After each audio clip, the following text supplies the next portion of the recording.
I'm Scott Allen Miller. It is the 18th of July, 2022. Welcome to my vlog of daily life in León, Nicaragua. And today I had a request from Just Some Thought, I believe, and I'm gonna pop it right here in this above my hand. He grew up about 30 years ago, if I remember, because I don't have it in front of me, in the neighborhood, the Barrio of San Juan. I believe that is the Barrio name, which is north of Calvario. Calvario is just behind me. I just walked through it.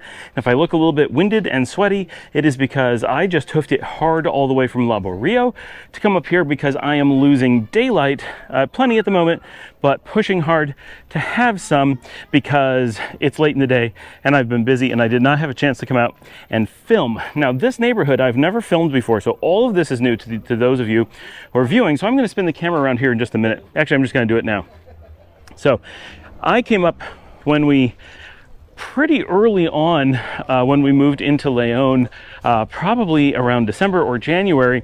I came and did some walking in this area, and especially this part. In one of the videos where we did Calvarito and Calvario in the past, we did the little walking path that went through the old train tracks, and that is just down there on this road. This is 4th, but north of the pedestrian way. So I've never done a video north of the pedestrian way, but I have walked a bit of this at some point when I was staying in León and doing some exploration early in the morning before we had a house up here. And I love these palm trees and orange house right here. This is so cute. It's very simple, but boy is it neat, and the trees are just perfect. So this is an area, so this is on the northeast side of El Centro, but only by a little bit. And the request that I had from Just a Thought is that, so he grew up here, I assume he, 30 years ago, and has not been back in all this time, and grew up near what is the pharmacy in this neighborhood near the Estacion, the old train station. So the road that we're walking on, you can kind of see sometimes that it doesn't look quite like a normal road, and you can tell the houses on the side and such are a little bit different, and that is because this is the old railway. So everything we're walking past is either newer or was originally along the railroad. The railroad was not here all that long ago, really.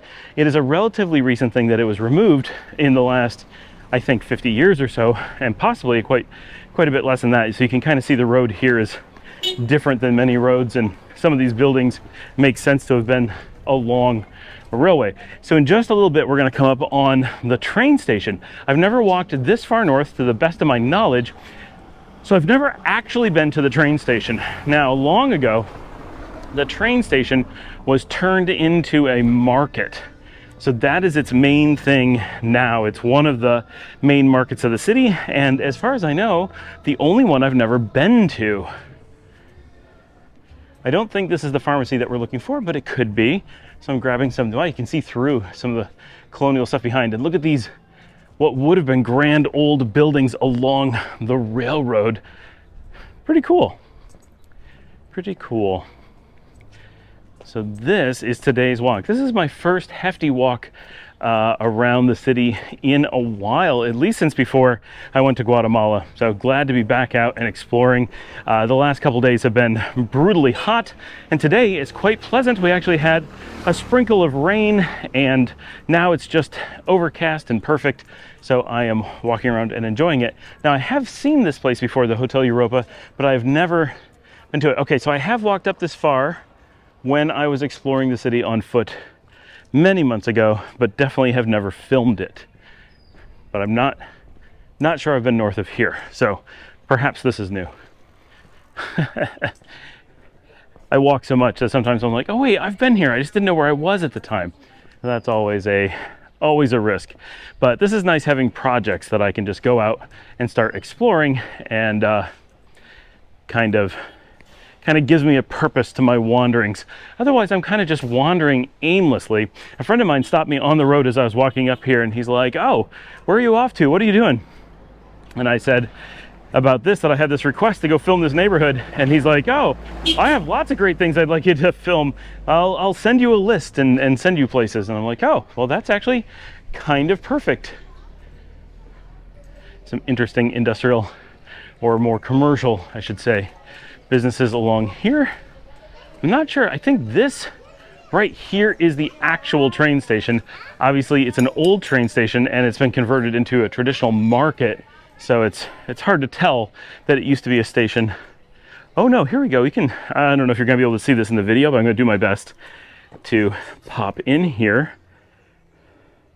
Closed today, but that is definitely the old train station. That is a large set of market stalls all set up in there. We'll have to come explore that sometime in the future. Leave your comments below, talk about things like this that you'd like to see, because this could be interesting stuff. I've done markets before, so it's not like you haven't seen them, but each one is different and they're unique, and they sell different things, so it can be fun. Now this is the Distribuidora San Juan. I don't think that's what we're looking for. We're looking for the pharmacy. And I did see that it was on the map, so I'm hoping it is still here for just a thought. And this is the Farmacia Rivas. It's a different one.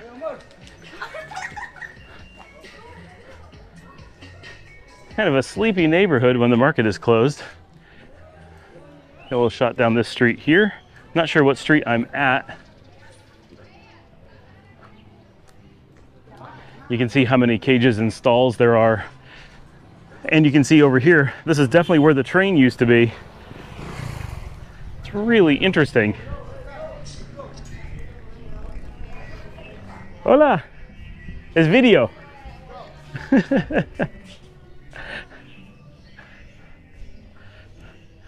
All right, so still more market. This is quite a large market, and I'm also very, very close to the bus station. So when we're at, and we say bus station, but it's a terminal. This is a train station. The bus is a terminal. Oh, check this out. There's still a lot of the old station here. Now you can really see it. Oh, this is really cool. And so sad that it's not actively a train station anymore. That would be so neat if it was still a train station. But check out the old architecture, very classic.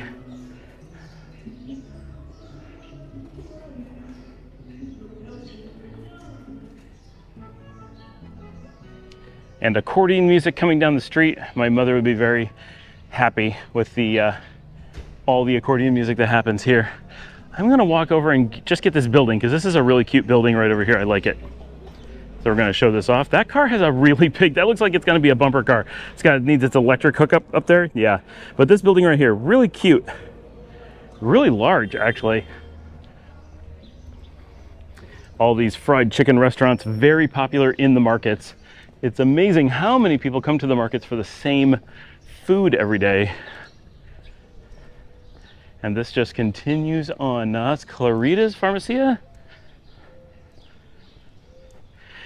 So while I am walking, and until I find what we're looking for, and I can kind of walk in the middle of the street because there's no traffic whatsoever, I'm pretty sure we passed the point that we were looking for, and I just didn't identify it as we went by. But I'm gonna go the whole length of the road, so we catch whatever we can, and if I need to turn somewhere and come back and do this again, I can always walk back over here.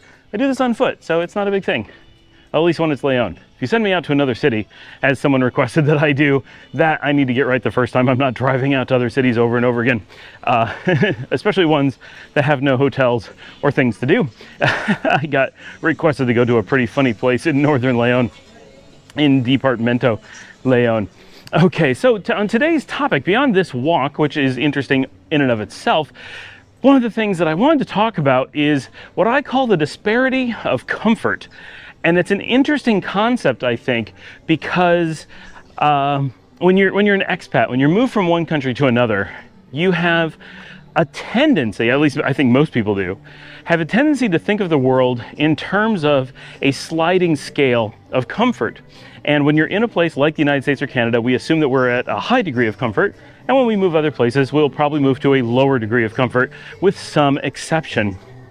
And those exceptions being, well, if we go to Mediterranean Italy, of course, that may be a foreign destination, but have a higher degree of comfort, but it's relatively isolated. Mostly we think that we're going to give up comforts from home or give up comforts from more expensive locations, US, Germany, UK, to move to less expensive locations. And you give up those comforts in order to get, the better weather or the better, cost of living, those kinds of things. And that makes sense for the most part. However, that's not really how the world works, and it's misleading to think of things in those terms. And so I think it's really important to consider a concept where we're coming around the top of the neighborhood. We're going to head back down by San Juan Church. So that was 4th Avenue that we were on. This is the Pali, if you're looking at a map. It's not exactly a point, but it's roughly a point where 4th and 3rd come together. And actually, since I'm right here, I'm just going to pop across the road and show what is north of this intersection. This is where 3rd heads north out of town, and that's where 4th ends right there that we just walked up. So now we're going to head this way down south on 3rd. All right, but I think it's more interesting if I go to the other side of the road, so I'm going to go over there. So when we're thinking about different countries, and I'm going to use the US and Nicaragua as examples because that's what I just moved from, and they make really good examples in general. And this is the train station right here. You can see it. That is the old warehouse at the train station, the Bodega de León. So when you're considering a move from the US to Nicaragua, as an example, people tend to think, well, I'm going to give up a lot of comforts. And I think that that's the wrong way to think of it. But there's an expectation. When you live in the United States, for example, we expect that you're going to have hot water in the shower all the time, every time you go to take a shower. No exceptions. It's always going to be that way. And it really is. When you come to Nicaragua, you give that up. And we think of that as purely I gave up some comforts. And in some ways you do, certainly, when you move anywhere. And in one of the comforts you give up is familiarity.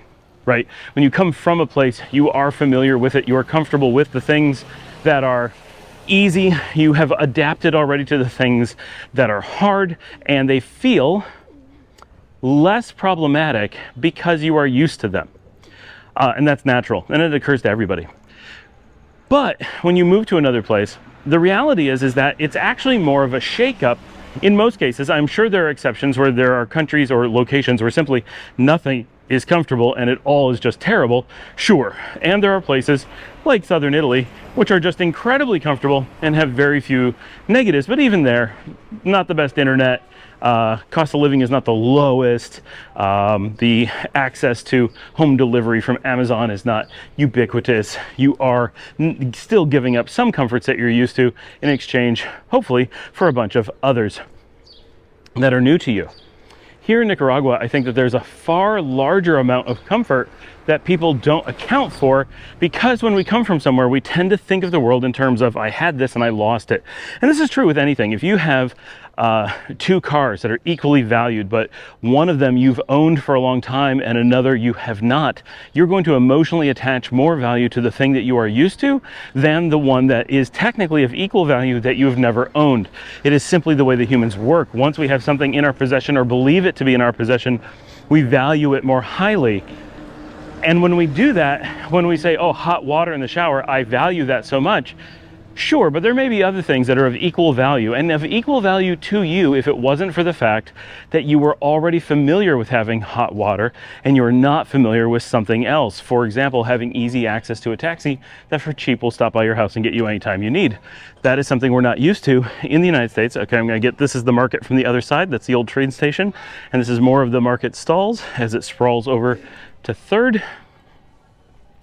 So we have this difference of comfort rather than more or less. It is simply that different things are comfortable. We're used to in the US how things look. We're used to knowing where things are, how to locate a cell phone store or a pharmacy or a grocery store. We're pretty good at not getting lost and being able to find the resources that we want because we're used to it. It's familiar.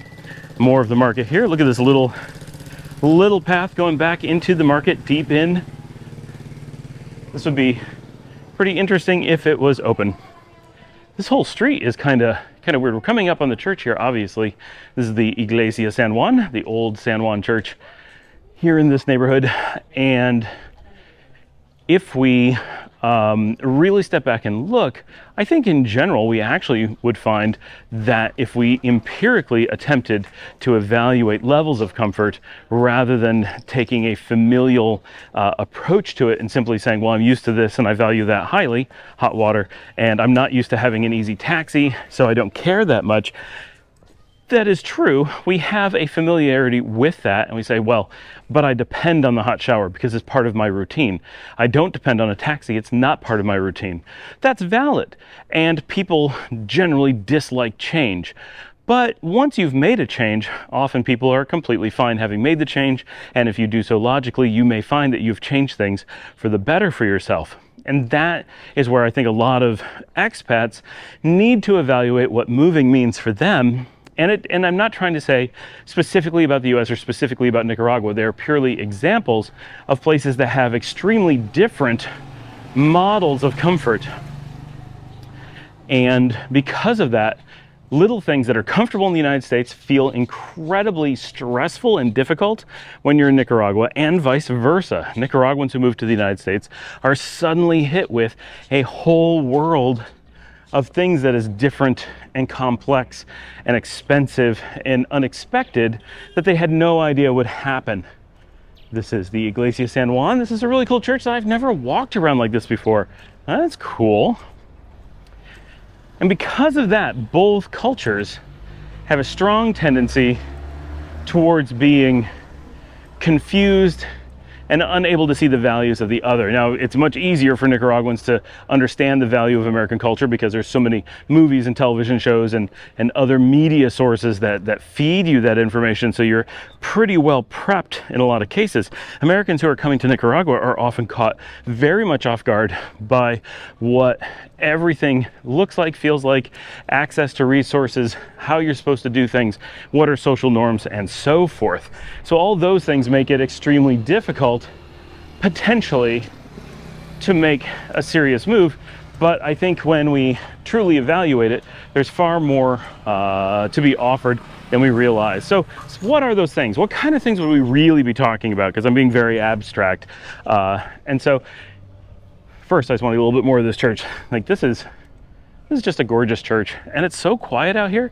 There's a number of people out with their dogs just sitting and stuff. It's quite nice. See if I can get through this fence. It's very hard because I have a microphone attached. There we go. All right. It's more of a physical challenge than you would guess. Let's walk through the park. This is the beautiful Park of San Juan. And oh, check out some of these buildings. I have been here, but it has been a while and not on foot. So there's a lot of, I like that structure. That's very cool. This is a very pretty park.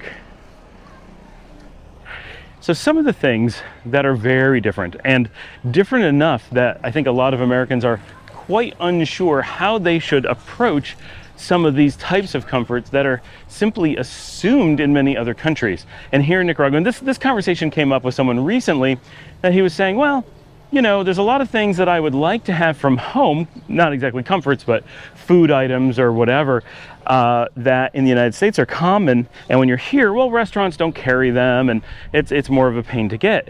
And I said, oh, that's valid. There's a lot of things I miss too. And the way that I deal with not having those things is that I own restaurants, and I have those restaurants make me those food items from time to time. And some things I just learned how to cook on my own. So I miss Tex-Mex tacos, so I make my own Tex-Mex tacos. No big deal.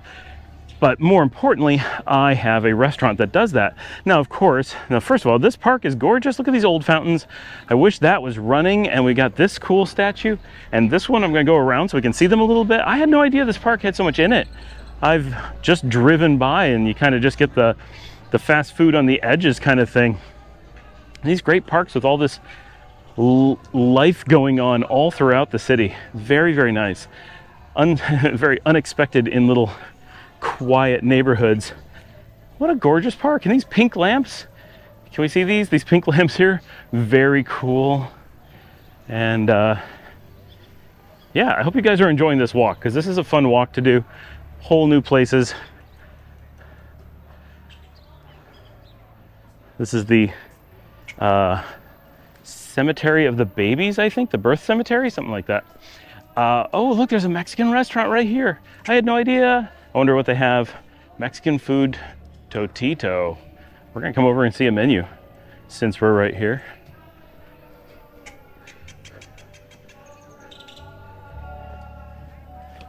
No vegetarian, but good looking tacos. All right. So the thing that I said was not you should go open a restaurant. That would be pretty over the top. We have another church right there, and they're making quite a bit of noise, and you can see the volcano at the end of the road. And I'm gonna head down this way, why not? So I said, why not hire, whether full-time or part-time, whether live-in or just someone who stops by for a few hours a week, hire a cook who comes to your house and cooks for you and possibly shops for you, right? Go to the grocery store, get the ingredients, work out a menu ahead of time, right? Whatever it is you want. Well, I want pizza and I want it to be like this. I want tacos, I want it to be like this. Those are the things I would want. And you can simply hire someone to come and cook for you. And if you hire them to shop for you and cook for you, in reality, between the savings at the grocery store and not having to go out, not having to take a taxi and all those things, are you gonna spend more than if you went to a restaurant? Yes, probably. But are you gonna spend much more? Oh, well, no, probably not. And in some cases, you might actually spend less. One of the surprising things is, if you do hire someone to do shopping for you, there's every possibility that they're going to be able to, one, avoid gringo pricing, which doesn't happen too much with food, and they're able to avoid the grocery store pricing because they're perfectly capable of going to the markets and picking up produce and stuff that is fresh and much cheaper. And by doing so, you lower the cost of your grocery bill, potentially by quite a bit. And that may offset the cost of having someone cook for you, especially if you don't have them full time. If it's just do the grocery shopping and then cook, 3 dinners a week, 4 dinners a week, that kind of thing, you can have a very affordable situation where it's basically not costing you anything, and you're able to have exactly the food that you want anytime at home, and you can specify the menu and change it over time. And he's like, oh my gosh, yeah, never really thought about that. And who does, right? As Americans, that type of thing is such an unbelievable premium that we would never, ever consider doing something like that. It's absurd. It's so a luxury that is out of reach for all but the absolute richest of society. And yet here, as an expat, almost guaranteed it's something that you can afford, and in some cases it's something that is basically free. And it's not that you're putting someone out or asking for favors, you're actually creating a very important job in the local economy, and it's a wonderful thing to do. So you don't have to feel bad that you're doing it and saying, oh, I'm taking advantage of somebody. That's absolutely not the case. As long as you are paying a reasonable wage, you are actually giving someone a really nice job, especially if you treat them well. These are some beautiful houses right here. I love the flowers in here, this little garden. It's all hidden. Look at this, very nice. And then this place right here, I just kind of got a glimpse in. Can't tell from the outside, but it's very, very nice. This is a nice place too. This is a nice little neighborhood right here. Now, unfortunately, I don't know what barrio I'm in. And I might be in El Centro, I'm not sure. And so you can do this good for the community and solve this comfort concern that a lot of people are going to have. I'm going to turn around real quickly so you can see San Juan at the end of the street and the statue that we saw. If I had my Olympus out here, I could get an amazing picture of it, but I'm just on the GoPro today. But hey, we get what we get. And so things like that, well, I would like more time to be able to work. Well, hire a maid, hire someone to clean, someone to make your bed, someone to pick things up or to do maintenance items.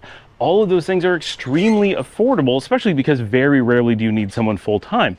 You have someone who can cook, someone who can clean, someone who can do maintenance, maybe someone who can do security, and roll those into one person, or into two people. You may have a very affordable option to have a lot of things done for you.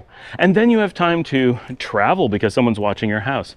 Or you can work more easily, and your work life is less stressful because your house is taken care of and you're paying someone. You're not asking someone to do it. Hey, can you come watch my house? Can you come clean for me so I can go to work? Like, that's not favors you want to ask more than once or twice. To make it a regular thing, first of all, no one will do it, but it wouldn't be something you wanted to ask anyway. But if you're hiring someone to do it, if they become someone who works for you and that's how they earn their living, it can be a wonderful job for them and a really great opportunity for you to have a much more comfortable life, which in turn may allow you to simply enjoy your retirement more, or it may make it easier for you to work. And if it's easier for you to work, you'll probably work better. Maybe you'll work fewer hours. Maybe you'll find that because of it, you can work more hours happily and make more money because you're able to get more done. There are so many potential benefits. Just little things like that, thinking outside the box, taking our American context away and saying, okay, here's the thing I want to solve. My showers are cold. What do I do about it? Well, you can put in your own hot water tank, but I'm renting. I can't do that. Well, why not? In the United States, you would never. First of all, you'd probably not be allowed to put in a hot water tank or a water tank of any sort, or air conditioning, maybe a window unit, but not a split level or central air or anything dramatic like that. You're very limited. But here, and you're limited not just because your landlord won't allow you, but also because it's simply not cost effective. It would be so costly to purchase an air conditioning unit and put it into a place that you are renting, and then have to either leave it behind or alter it or do whatever when you move on from that place. It would just not be practical in any way. But when you live here, it is a very common thing to purchase air conditioning or water tanks or other major items, put them into a house, use them while you're there, and then either have your landlord purchase them from you at a discount, of course, or take them with you. People take them with them all the time. We put 6 air conditioners into the current house that we have. 2 of them are mobile units, but 4 of them are fixtures that are mounted to the roof. They run pipes through the walls, and it is completely assumed that when we leave, they will be given an opportunity to purchase them, and if they don't want to, or we don't come to a price that makes sense, we will take them with us and use them in the next place that we go. It's that simple. Often the same thing is done with furniture or appliances nearly everywhere. In the United States, you would expect, oh, I bought this couch, I'm not leaving it, I'm taking it with me. Well, okay. And here, it tends to include the refrigerator with that. And that's something that was a surprise to us the first time we looked at places in like Italy, that people take their entire kitchens with them wherever they go. So you move into an apartment and it has no kitchen. You're expected to purchase a kitchen and install it every time you go somewhere. That, I feel, is a bit absurd, but it shows that there's a different mindset in different regions of the world, and we need to think outside the American box. And by doing so, suddenly it's, oh, an air conditioner could be really affordable. I could easily have the air conditioning I want in an apartment that I like. Oh, and I'm paying so little for the apartment that I can easily do this. And the air conditioner is actually not that expensive, and I'm probably going to want to take it to the next place. So it's not like it's going to be unwanted in the future. And if I need to, I can sell it. Wow. This changes everything. You can modify your apartments to be the place that you want. You don't have to rent exactly the features that you're looking for. You only need to find the right location and building for what you want. This is a really cute building on the corner there. And I'm going to turn here at the pork place, start heading back south again. So these little things, these completely approaching things in a different way, and I know it sounds like, oh, one of the things you need to learn to do is just throw money at problems. And in many cases, though, that is where, as Americans, we are confused about how to deal with things in other countries, is because there are places that we would never throw money in the United States because we have to throw money at other places.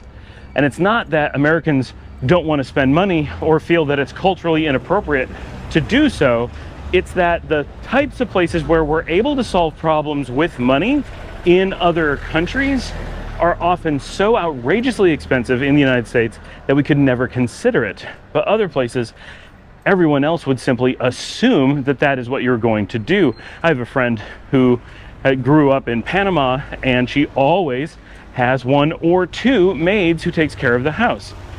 It's not considered absurd or over the top or anything. It is just part of living in Panama and being in the middle or upper classes. You're expected to not spend your time doing those tasks, and you are expected to employ people who need jobs in the workforce. There are people looking for those jobs, hoping that you will be able to hire them and provide them with an income. And so it's not just that it's a luxury for you, it's an important part of the economy in many cases. And so air conditioning may not fall into the same category here, but it is similar. It is an expected thing that you will do. Similarly, food delivery. In the United States, we have to have subsidized food delivery because the whole practice is so expensive. Uber Eats and DoorDash and those services are doing very poorly because they've been subsidizing the process to attempt to gain market share, and now there's talk of collapse because they've put so much money in and undercharged for so long that now people are used to that and are not interested in paying what it would actually cost to get delivery. And so that market is expected to collapse to some degree. Here in Nicaragua, we have very much the opposite. We have multiple competing services that do that. They are not subsidized and they are very, very cheap. So delivery of dinner could be just $1, which is less than it would probably take to take a taxi somewhere. And a taxi costs less than owning a car in most cases.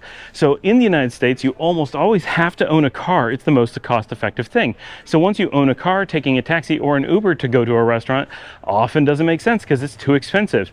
And you can't afford to have food delivered because, well, it's more expensive than taking an Uber to the restaurant yourself, which is more expensive than owning a car. It's all flipped here. Nothing is going to be cheaper, obviously, than just walking to a restaurant, which is something you generally can't do in the United States. But here you have the option of actually walking to places, and you have the option to simply have it delivered at incredibly low cost and very, very convenient. And that's very important to reconsider, that those things change how you view the comfort of the place that you are in.